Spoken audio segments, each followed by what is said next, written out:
Thank you for turning to page 121.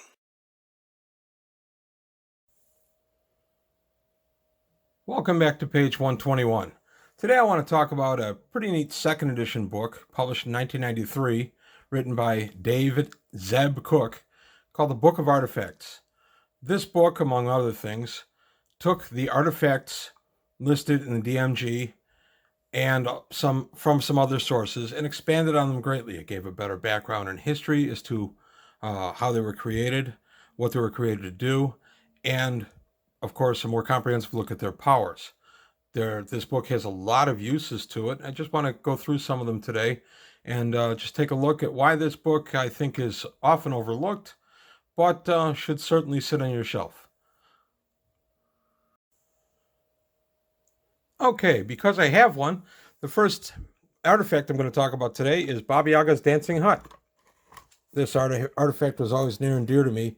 It made an early appearance in my Greyhawk campaign and was around for several years till the player left our group in about 1982. The party used to go around in the Dancing Hut. I did a long adventure as to how the player character got ownership of it, but once he had ownership, they used it as their ride, and they went around Greyhawk in their little chicken-legged hut, going from place to place, from adventure to adventure. Yeah, again, those are the old heady days of D&D, when pretty much anything went, and for obvious reasons, I have a lot of nostalgia for it. This is a Baba Yaga model that one of my sons bought for me as a birthday gift a few years ago. I painted it up and actually did not bad job, if I say so myself. So going into a little bit of why this book expands on Baba Yaga's hut specifically, because again, it's one of my favorites. I'm going to go ahead and show it. So sorry, hut, get out of the way. Basically, go back up to the book, and there's the entry for Baba Yaga's Dancing Hut. It goes into what the hut actually looks like beyond the picture. There it is with the chicken legs and the little fence surrounding it.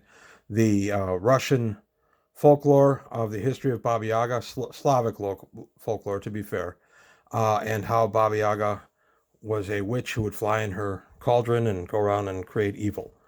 The hut itself had some fun campaign uses. That's Baba Yaga in all her beauty.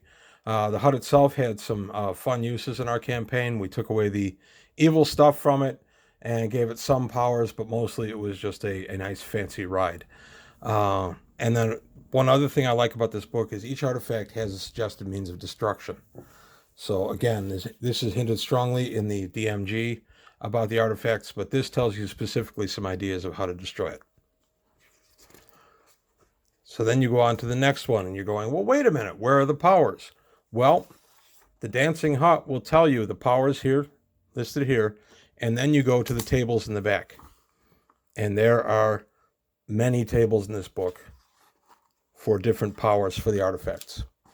Also very useful if you're creating a campaign where you're inventing your own artifacts. These are much more comprehensive than the Dungeon Master Guide has. They're also numbered coherently, so you can throw a die and generate a power. But you can still use a lot of the powers off the Dungeon Master list because some of them didn't make it. So that's just a quick look. There are a bunch of different powers in here. The Mighty Servant of Liuk O, the Machine of Lum the Mad, the Mace of Cuthbert. There's just a bunch in here. The eye and hand of Vecna are delineated in here. And this book is very useful for that. One of the things I actually found after I purchased the book, because I bought it unopened, when I got it home, I found out, oh, there's some comprehensive information on how to create magical items. Now, I know other editions since then have gone into great detail on how to create magical items. But this is the first real comprehensive look we had outside of a couple of Dragon Magazine articles on how to actually make these things.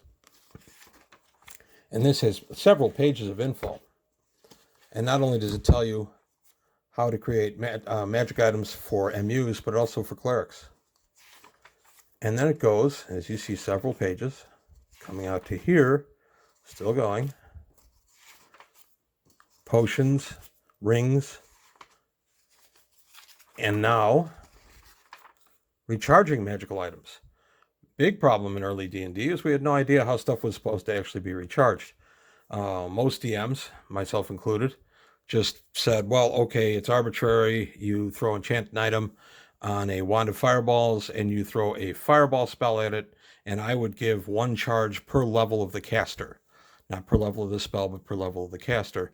This allowed recharging to go quicker and be less expensive. The expense was laid out in the DMG, but there wasn't a ton of detail about how to recharge magic items until this book. There's a lot of details on that, and here's recharging common rechargeable magical items and spells you would need. And now we come into the random power tables. These tables were very useful, and I still use them today when I want to create maybe a sword with some magic powers. I'll go, for instance, if it's a sword with some elemental air attached to it, I'll go to this table and I'll throw up 1 or 2 powers on that, and that'll be into the sword or a fire, a fire sword. I'll just come to the table of elemental fire. So this book has not really seen a lot of play in my experience.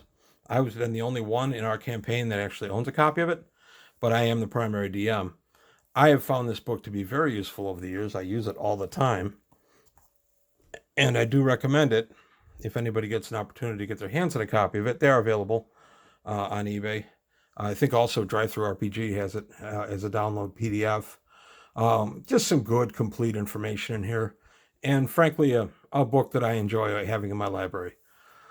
So I do recommend it. And that's all I really have to say about the Book of Artifacts. I hope you get a copy, and if you enjoy what you heard today, please like and subscribe the page, and I'll see you next time on page 121. Well, that closes the book on another episode of page 121. Please leave your comments below, and if you enjoyed what you saw, go ahead and hit the like button and subscribe to the channel.